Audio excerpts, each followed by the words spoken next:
Pour pirater le système, certains imaginent des bombes faisant exploser des gratte-ciel, des banques, des coffres-forts ou des data centers. D'autres imaginent des braquages légendaires avec des flingues, des gilets pare-balles et des otages. Et d'autres encore imaginent qu'en tapant très vite sur un clavier, on peut réussir à s'introduire dans le système pour détourner des milliards d'euros et les faire disparaître en un éclair. Mais ça, c'était avant. Le plan qu'on a mis au point avec Alvilda n'a rien à voir avec tout ça.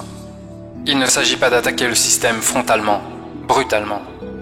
Il s'agit plutôt d'en construire un nouveau, avec de nouvelles règles qui nous conviennent mieux.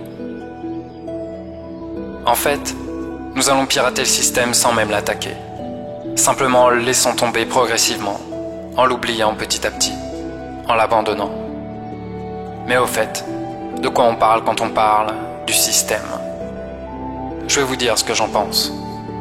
Le système, c'est simplement la monnaie qu'on utilise tous les jours, avec toutes les règles qui l'entourent. Qui a le droit de créer cette monnaie ? Qui a le droit d'emprunter cette monnaie ? Comment l'État récolte cette monnaie ? Combien de monnaie peut-on accumuler au maximum, etc., etc. C'est ça le système. Or, les règles du système actuel sont écrites par ceux qui sont à la tête de ce système.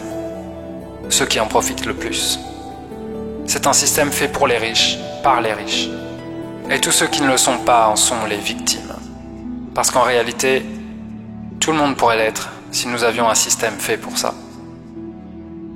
Si la majorité de la population d'aujourd'hui est pauvre, c'est parce que le système capitaliste est fait pour ça. Mais alors, pourquoi continuer à utiliser ce système ? Parce qu'il n'y a pas d'autre choix ? Effectivement. Jusqu'à présent, il n'y avait pas d'autre choix. Mais maintenant, il existe. C'est aussi simple que ça. Pas besoin de braquer une banque ou de fabriquer une bombe. Pas besoin de se battre contre des CRS en armure de Robocop.